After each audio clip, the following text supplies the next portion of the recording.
There is a place on this earth where the ocean does not gently meet the shore,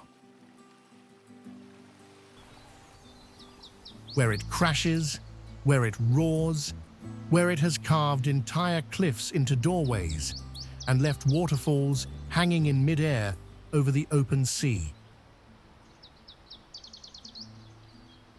A place where you can stand in the morning and watch hundreds of elephants move through a golden valley, and by the afternoon, watch a southern right whale breach just off the coast, in the same day, in the same province. This is not a fantasy. This is not a lost world from a movie. This is the Eastern Cape.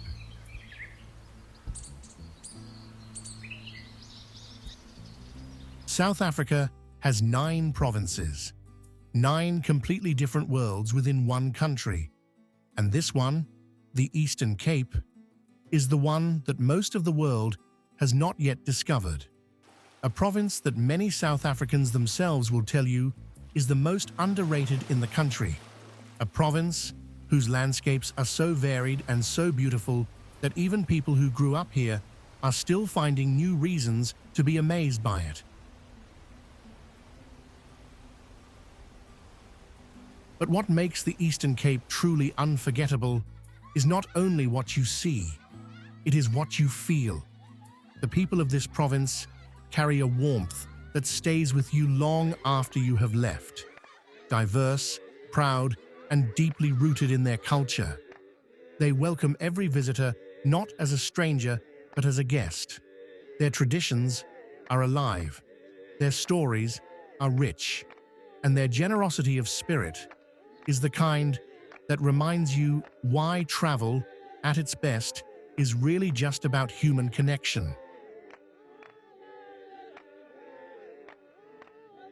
This is also the province that shaped South Africa's soul, the birthplace of Nelson Mandela, of Walter Sisulu, of Steve Biko, of Oliver Tambo. The leaders who changed the course of this nation were born and raised in this land, walked these hills, swam in these rivers, were formed by this place.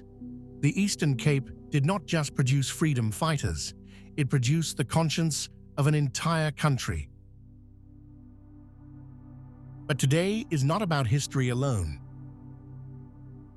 Today is about the beauty. The Eastern Cape is a province of extraordinary variety.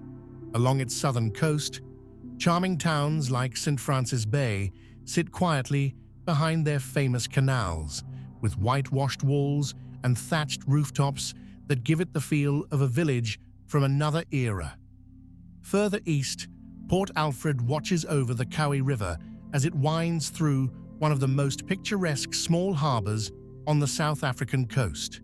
And beyond that, the wild coast, the game reserves, the Drakensberg, the Karoo, a province that somehow contains all of this and still feels like a secret.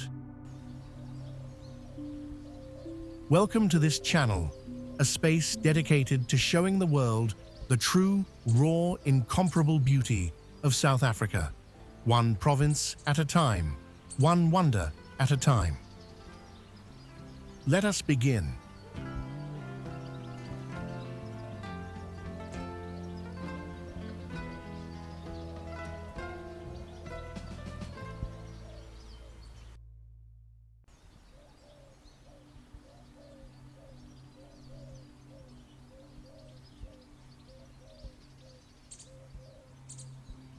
The word Tsitsikamma comes from the Khoikhoi language. It means place of abundant water, and from the moment you arrive, you understand why.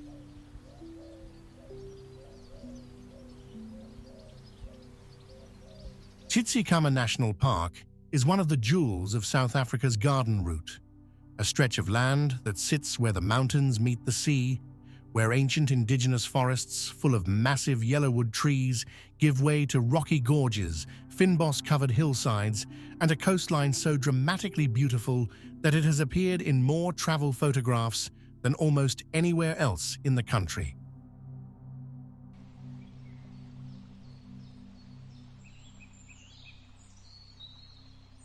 The park stretches approximately 80 kilometers along the southern coast of the Eastern Cape.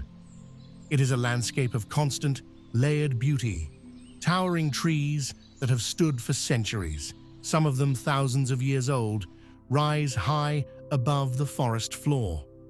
Below them, the Storms River cuts through a narrow gorge on its way to the Indian Ocean, and all around, birdsong, rushing water, and damp forest air that feels cleaner than anything you will breathe anywhere else.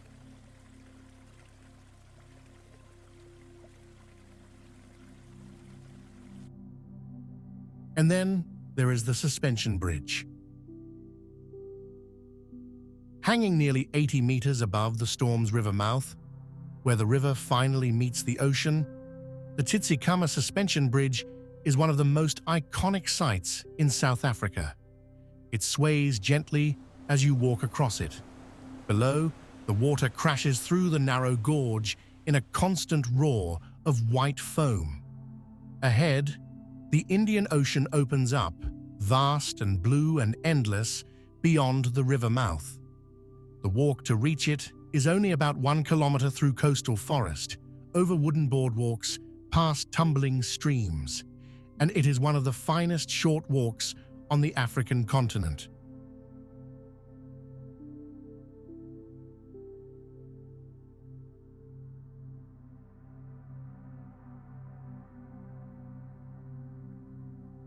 And then, just beyond the park boundary, where the ancient forest meets the edge of a small community, sits one of the Eastern Cape's most extraordinary villages. Storms River Village, small enough to walk end to end in minutes. But what surrounds it, in every direction, is some of the most spectacular natural scenery in South Africa.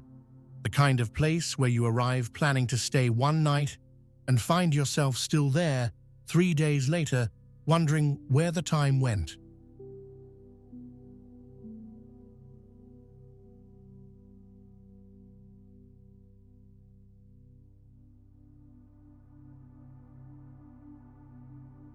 To tube down that gorge, drifting on an inflatable ring through narrow canyon walls, the forest closing in overhead, the river carrying you through the heart of the mountain, is one of those experiences that people describe to others for years and never quite manage to do justice to.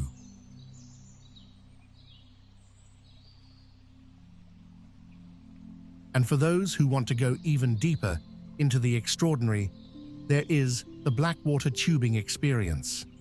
Floating through underground caves in complete darkness, guided only by the soft blue glow of thousands of glowworms covering the cave ceiling above you. There is simply nothing else in the world quite like it.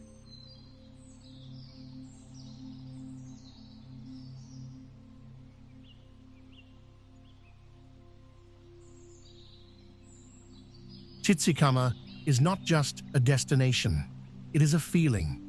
The feeling of standing inside something ancient and alive and completely indifferent to the noise of the modern world.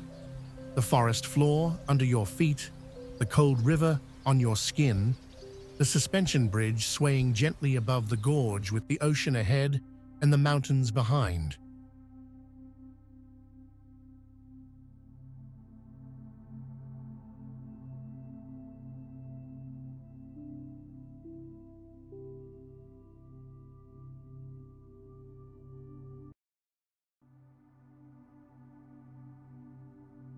There are places in South Africa that stop you mid-sentence. Places you try to describe to someone who has never been there, and halfway through your description, you realize that words are simply not going to be enough. Berkeley East is one of those places. Situated at 1,777 meters above sea level in the southern Drakensberg Mountains of the Eastern Cape, Berkeley East is one of the highest towns in South Africa. The air here is thin and cold and extraordinarily clean. The sky, on a clear day, is the kind of blue that photographers spend their entire careers chasing. And in winter, when the snow comes, and it does come reliably every year, this small Africana farming town transforms into something that its visitors have been comparing to Switzerland for generations. That is not an exaggeration. The name has stuck for a reason. When winter arrives in Berkeley East, everything changes. The grass that was brown and gold, gone, covered in white. The dirt roads that farmers drive every day, now quiet tracks through snow. And the mountains, the same mountains that are beautiful in any season, become something different entirely. They become vast and silent, and in the early morning, when the first light touches the snow on those peaks, they turn silver. Children from the surrounding farms come down to the town to play in the snow. Farmers who have lived here their entire lives still stop what they are doing and look at the mountains when the first snowfall of the season comes. And visitors, many of them South Africans from the coast who have never seen snow in their own country, arrive with wide eyes and stand in the middle of it and laugh because they simply cannot believe that this exists here. In a country most of the world associates with heat, with dry savanna, with relentless golden sunshine, Berkeley East is a quiet, extraordinary surprise.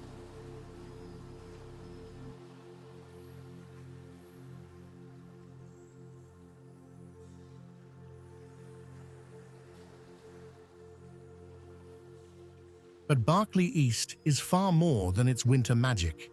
This high-altitude landscape is alive in every season, and it rewards those who come here with a patience and a quietness that modern travel rarely offers.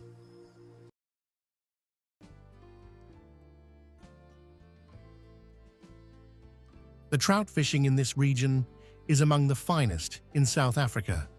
The cold, fast-running mountain streams that cut through the valleys around Berkeley East, the Krai River being the most celebrated among them, hold wild and stocked trout in populations that draw fly fishermen from across the country and from overseas.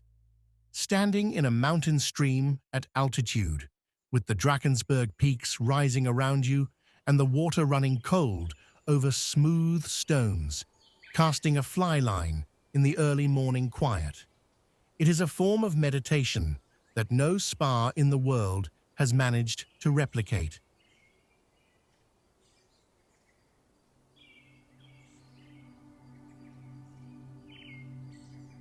The hiking in this region is exceptional. The surrounding mountains offer trails that move through landscapes of extraordinary variety, from rocky outcrops covered in ancient sand rock art to high mountain grasslands where the grass species found here exist almost nowhere else on Earth, to cliff edges that drop away into valleys so vast and so green that standing at the top of them produces a genuine physical vertigo. The town itself is small, a few thousand people, but what it lacks in size, it more than makes up for in character. The people here are warm, hardy, and deeply rooted in their land. Generations of wool farming, cattle farming, and mountain living have shaped a community that knows exactly who it is. A handful of good guest houses, excellent local food, and the kind of genuine hospitality that you only find in places the world has not yet rushed to commercialize.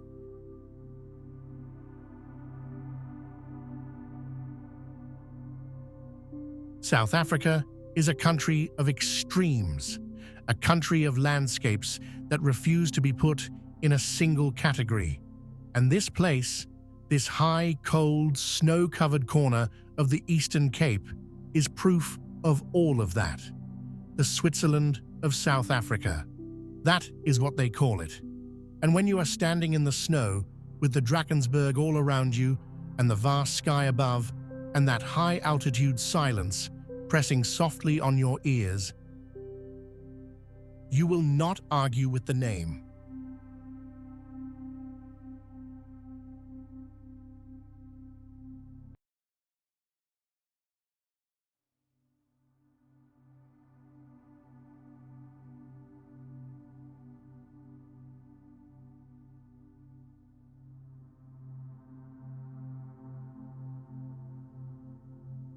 There are coastlines around the world that are beautiful.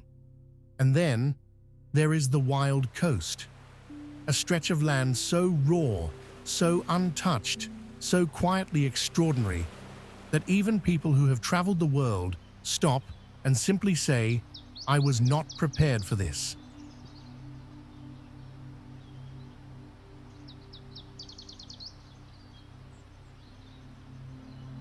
The wild coast stretches from the Mtamvuna River in the north all the way to the Great Kai River in the south, over 250 kilometers of Eastern Cape coastline that has never been developed.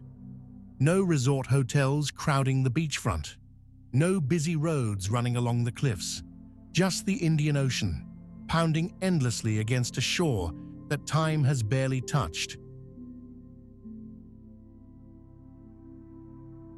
To travel through the wild coast is to step out of the modern world entirely.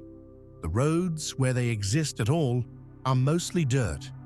The villages are small and full of life, and the landscape shifts constantly, from towering green hills to secret lagoons, from deserted beaches to forested river valleys, from open grassland to cliffs that drop straight into the sea below. Every turn reveals something that takes the breath away, and then the next turn reveals something even better.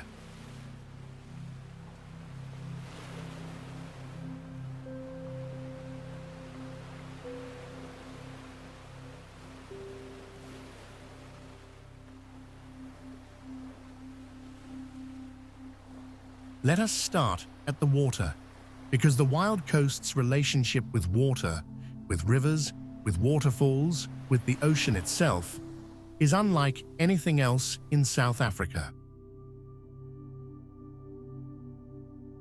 One of the wild coast's greatest secrets is a place called Waterfall Bluff, a natural wonder so rare that only a handful of places on the entire planet share its characteristic. Here, a waterfall drops directly into the Indian Ocean. No beach below, no lagoon, no riverbed to catch it, just open sea. The water falls from the cliffside and is immediately consumed by the ocean. Standing there, you feel as though you are watching the earth pour itself into the water. It is one of the most surreal and beautiful sights this country has to offer, and almost nobody outside of the wild coast has heard of it.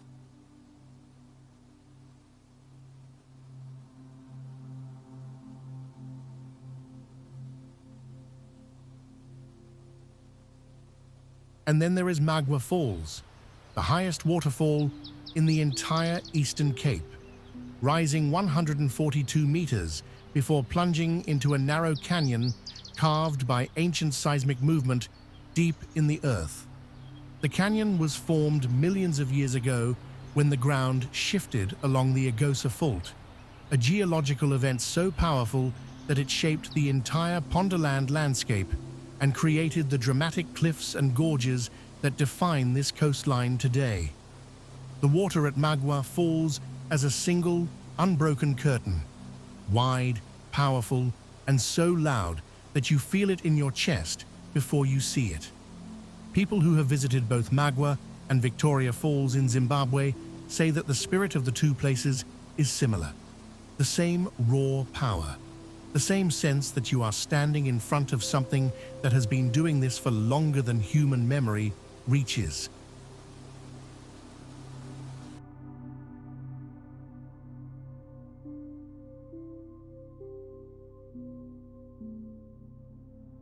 Further along the coast, between the town of Port St. John's and the KwaZulu-Natal border, lies a reserve that most of the world has never heard of.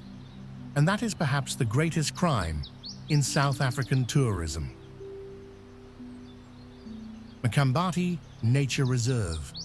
7,720 hectares of pure, untouched wild coast wilderness, flanked on either side by the deep forested ravines of the Msikaba and Mtentu rivers, with a coastline stretching for 10 kilometers of rocky beaches where the Indian Ocean meets grasslands that roll all the way to the cliff edge. This place has been called one of the most beautiful coastal reserves anywhere on Earth, and spending even a single day here, it is very difficult to argue otherwise.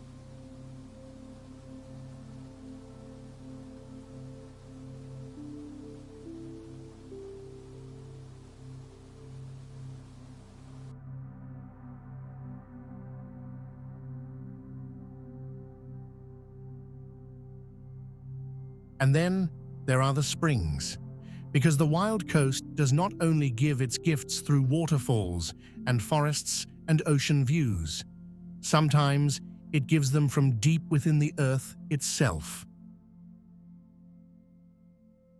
Near the Isinuka village, not far from Port St. John's, the ground opens up into a system of caves and natural pools that the local Mpondo community has regarded as sacred for generations.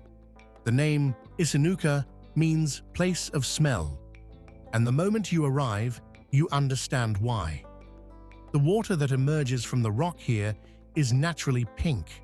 It carries 17 natural minerals, giving it healing properties that local people have understood for centuries and that scientists are only now beginning to study. People travel from across South Africa to bathe in these pools. They come seeking relief from illness. They come for spiritual cleansing. They come because this place does something that ordinary medicine cannot always do.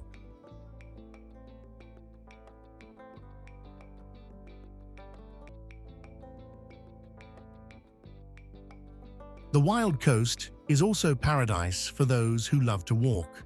Hiking trails wind along the coastline for days.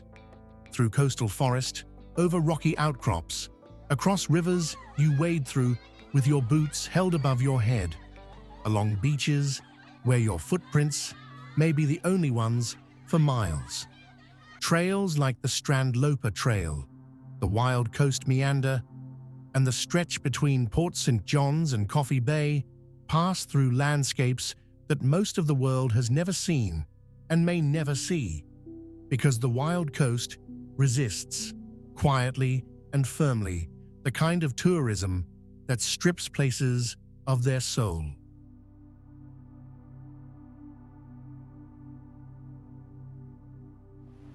The Sardine Run visits these waters too.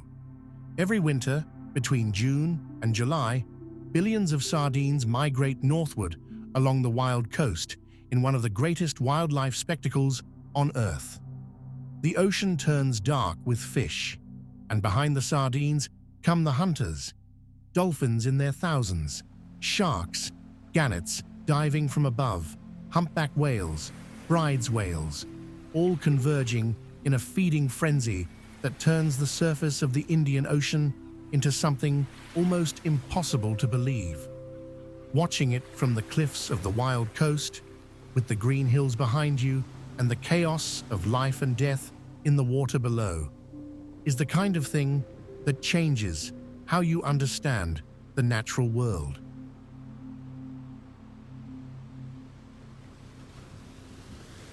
The wild coast is not for those who need luxury. It is for those who need something more honest than that. A landscape left completely alone, a culture still intact, an ocean that owes no one anything. Come here and you will leave different.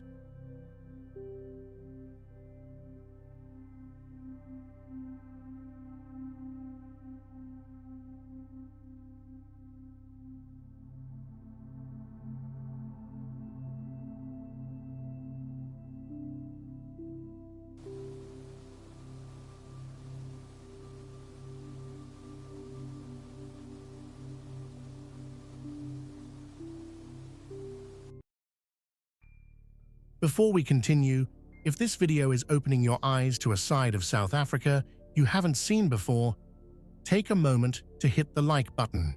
It's free, but it really supports the channel. Subscribe so you don't miss any of our upcoming journeys. And drop a comment below. Let us know where you're watching from and which province you'd like us to explore next.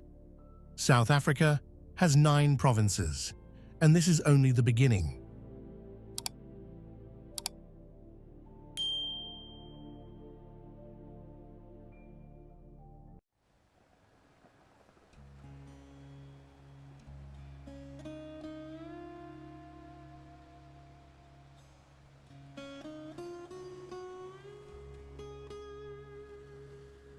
There are a handful of places on this planet where the ocean behaves in a way that surfers describe only as perfect.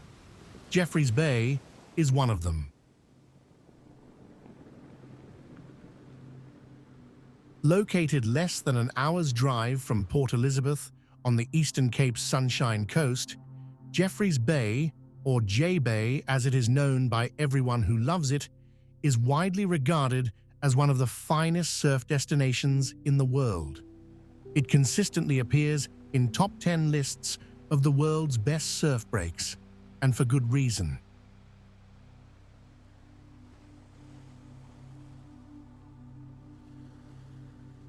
The wave at Supertubes, the most famous section of J-Bay's long right-hand point break, is one of the most extraordinary waves on the planet.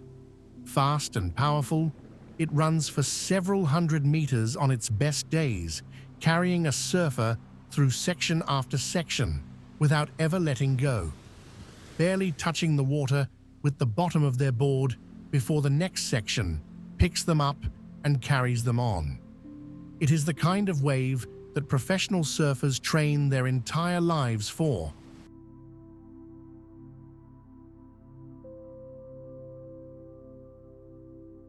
The World Surf League holds its annual event here every winter, and the footage that comes out of that contest has introduced this small Eastern Cape town to hundreds of millions of people around the world. The name Jeffreys Bay is spoken in surf culture the way other sacred places are spoken of, with reverence.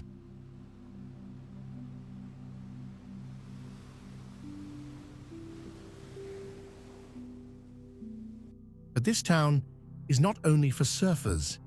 There is a warmth and an energy here that draws everyone in. The beaches are wide and clean. The seafood is exceptional.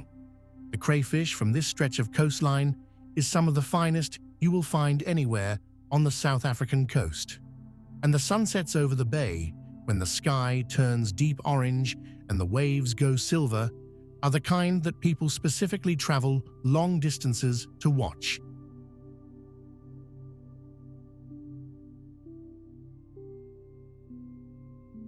The town has grown over the years, but it still feels calm and simple. People walk barefoot and take life slowly. The food is good and fresh. Instead of watching television, you find yourself watching the ocean.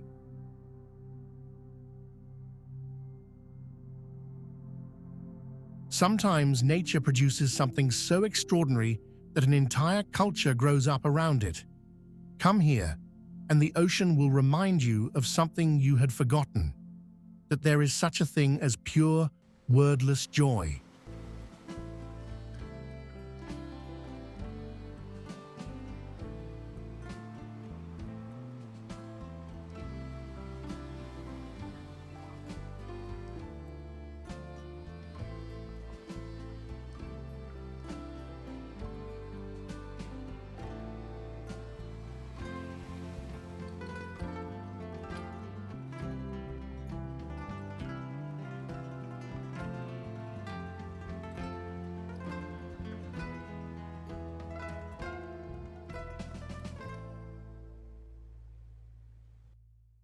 Nature has a sense of theatre, and nowhere in the Eastern Cape does it display that more dramatically than at a place called the Hole in the Wall. Located near the small coastal village of Coffee Bay on the wild coast, the hole in the wall is exactly what it sounds like. And yet words will never do it justice. A massive detached cliff of rock rises from the ocean, and through its very center, the sea has carved a perfect archway, a doorway in stone, a window in the world.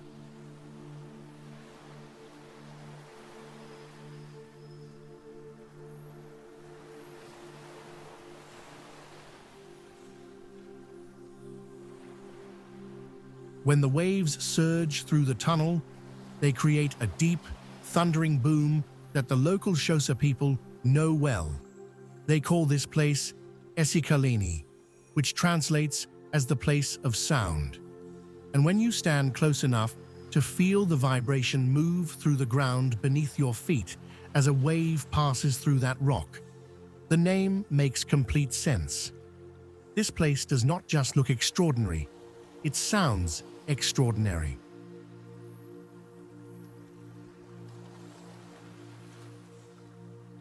The Xhosa oral tradition has given the hole in the wall a story. Legend holds that the sea people, magical beings who lived beneath the waves, fell in love with a young Xhosa woman from the village above. Unable to reach her, they sent the sea itself to break open the rock and create a passage. Whether you believe the legend or not, standing before that arch, you can understand why the people who lived here decided that something this beautiful must have been made by love.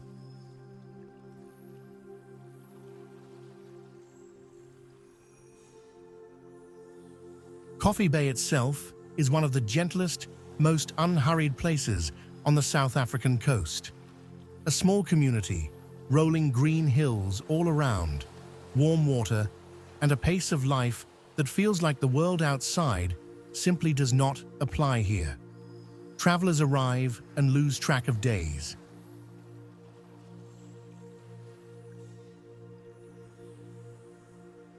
The beach at Coffee Bay is wide and golden. The waves are generous for surfing. And at sunset, when the light turns the cliffs, the color of burnt copper and the whole fills with the last red light of the day. You understand why people travel thousands of kilometers to stand right here.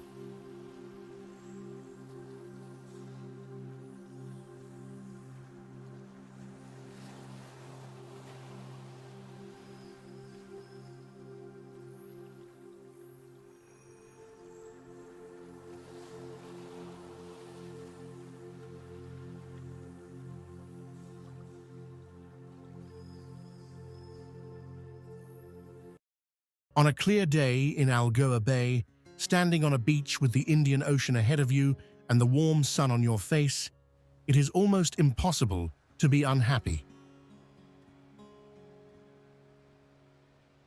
Algoa Bay is one of South Africa's great coastal treasures, a wide, generous bay fronting the sunshine coast of the Eastern Cape, where the weather is warm, the water is swimmable year-round, and the ocean is extraordinarily alive.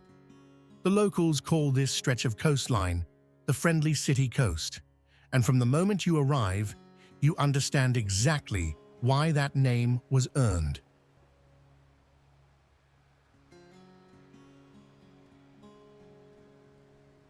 The bay is one of Africa's most important marine ecosystems.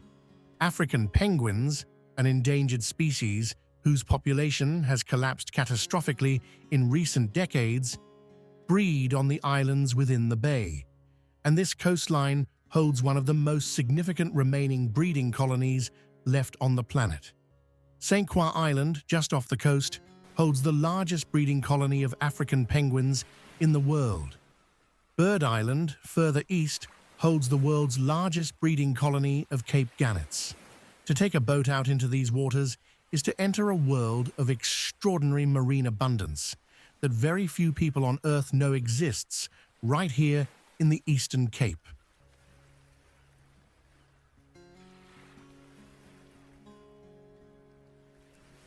Southern right whales and humpback whales pass through the bay seasonally, and dolphin encounters are almost guaranteed on any boat trip.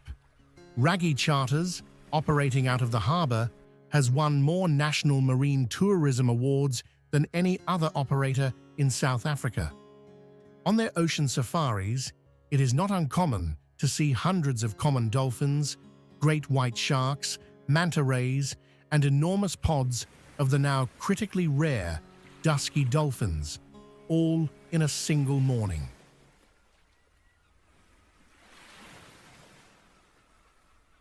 And what makes this coastline even more remarkable is how accessible it all is. This is not a remote wilderness that requires days of travel to reach. The harbour is minutes from the city centre. The boat trips run regularly. Families come here on weekends. Children see their first whale from these decks.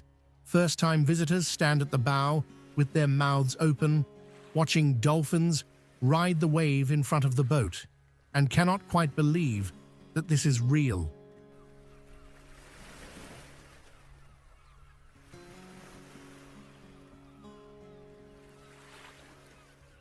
The beaches along the Sunshine Coast are long, golden, and inviting.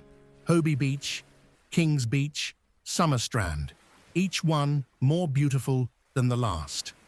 The water here is warmer than almost anywhere else on the South African coast, drawing swimmers, surfers, kayakers, and sailors all year round. And on a summer afternoon, when the beach is full and the ocean stretches out in that deep, brilliant blue as far as the eye can see, this place feels like pure happiness made visible.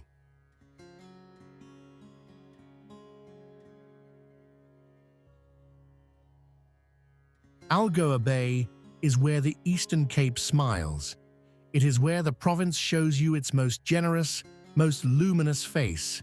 And once you have swum in that water, watched those penguins waddle up the beach, and eaten the crayfish fresh from the ocean, you will understand why the people of this city love it the way they do.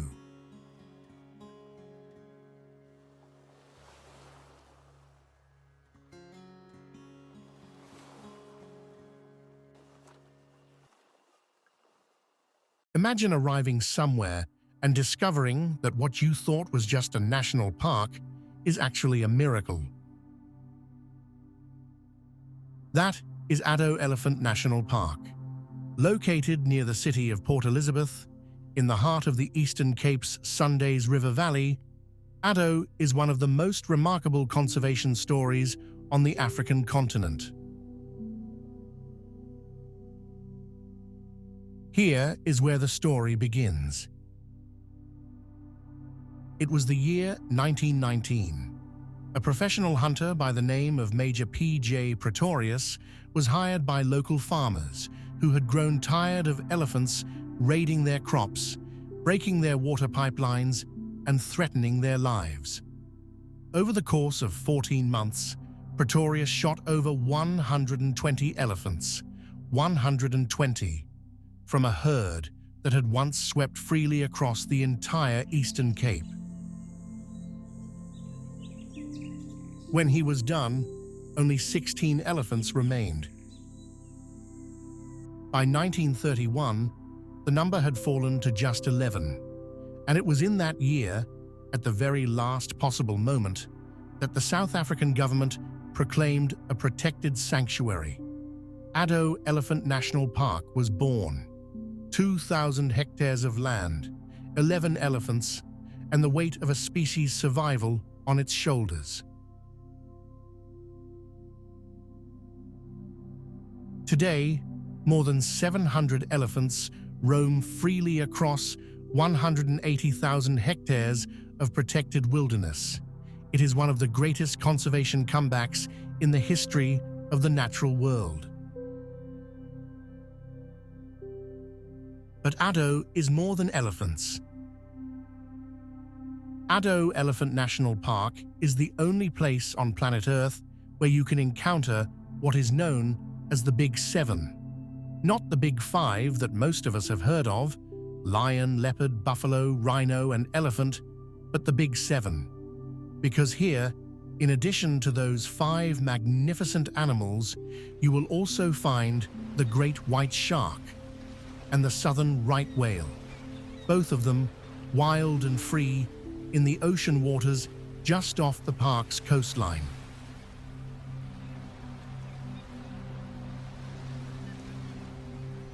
Think about that for a moment. You could wake up in the morning, drive into the park, and watch a herd of elephants moving through the golden bushveld at sunrise, and in the afternoon, board a boat from the harbor and watch the world's largest marine mammal breach out of the Indian Ocean. In the same day, in the same park, nowhere else on Earth offers this.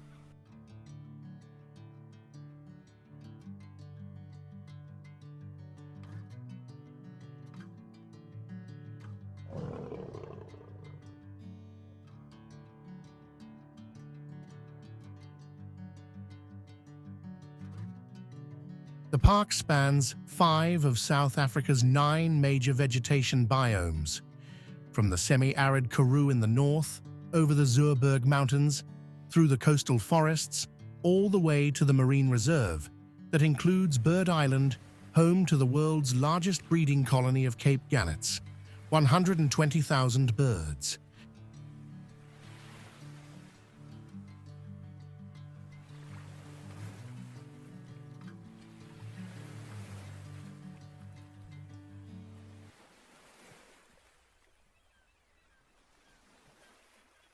What makes Addo even more extraordinary is that you do not have to leave at the end of the day, because the park invites you to stay inside the wilderness itself.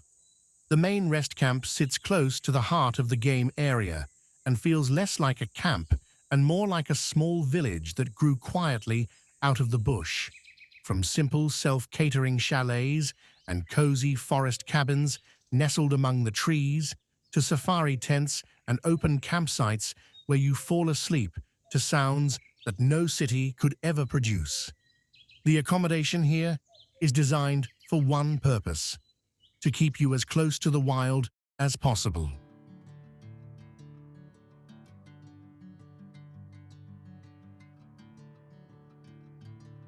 Addo is not just a destination.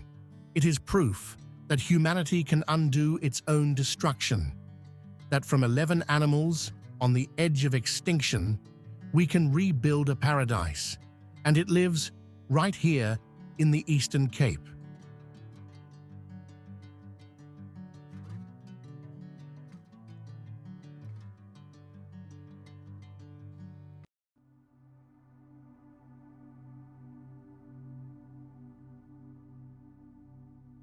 There is a mountain zebra.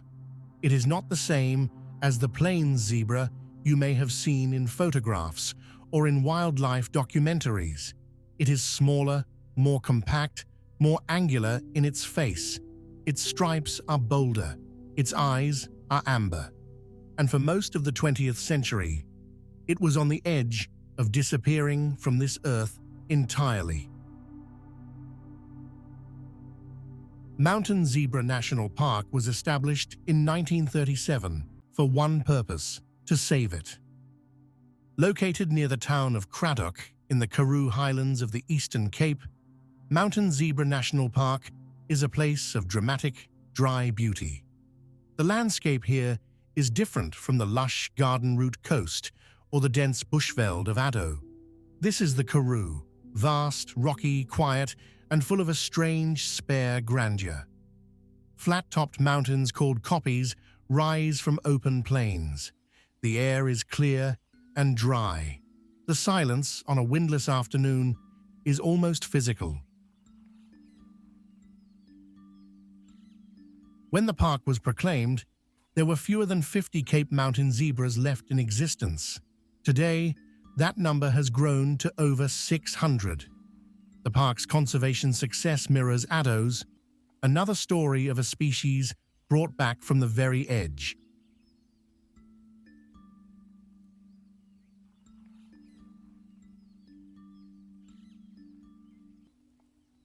But mountain zebra is far more than a zebra sanctuary. Lions and cheetahs prowl its valleys. Cape buffalo move in small herds across the open plains. Black rhino move quietly through the more remote sections.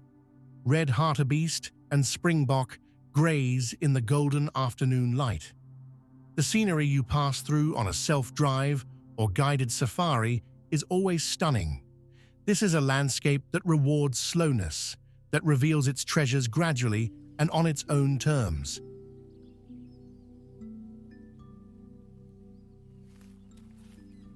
The cheetah experience here is particularly extraordinary. Early morning guided walks with these incredible cats at a safe and respectful distance have become one of the park's most memorable activities. Watching a cheetah in its natural Karoo habitat, with the early light on its spotted coat and the mountains rising behind it, is one of those experiences that people describe for years afterward. Mountain Zebra National Park is not the Eastern Cape's most famous park, but it may be its most quietly magnificent. Come here, and the Karoo will teach you something about stillness.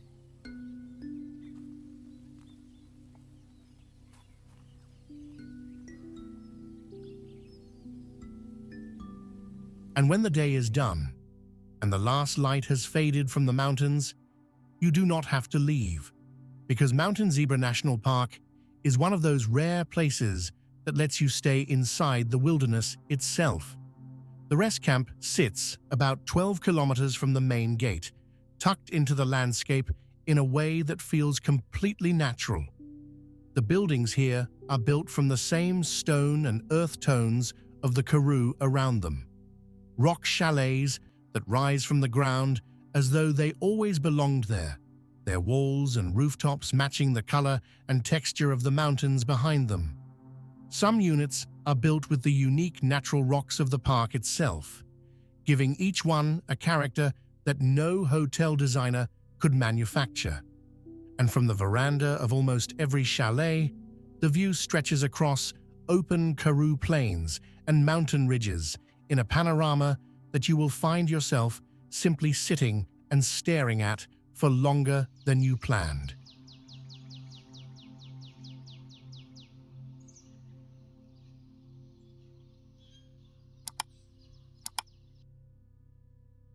The accommodation ranges from fully equipped family cottages with fireplaces and private outdoor showers to a beautifully restored old guest house tucked deeper into the park, sitting above a still dam with views across the surrounding mountains that stop you completely the first time you see them. For those who want to sleep even closer to the earth, the campsite sits near the reception area with fully equipped sites, each with power and a braai area under a sky so dark and so full of stars that most campers admit they spent more time looking up than sleeping. The reception building itself is a destination in its own right, warm, beautifully designed, and home to a fully licensed restaurant where you can sit down to a proper meal after a long day in the bush with the mountains visible through every window. This is a park that understands something important, that the experience does not end when you step out of the game drive vehicle.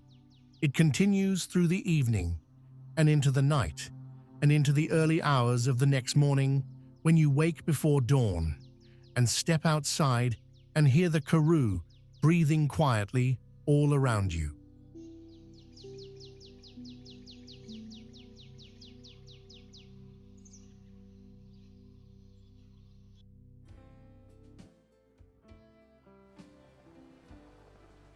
Do you remember where we started?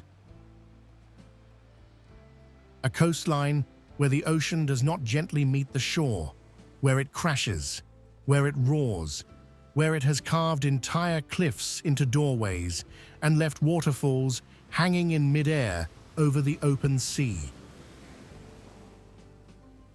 The Eastern Cape is not the South Africa you have seen on postcards. It is something older, something quieter, something more honest than that. A place that does not shout for your attention. It simply waits, patiently, beautifully for those who are willing to slow down and truly see what is in front of them.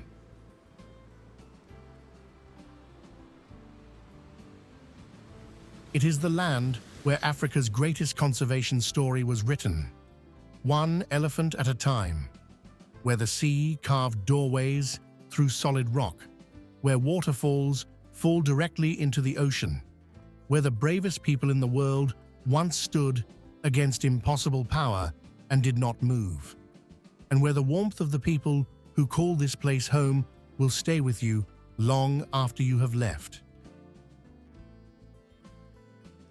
And it is beautiful, in ways that do not always translate to a photograph or a screen.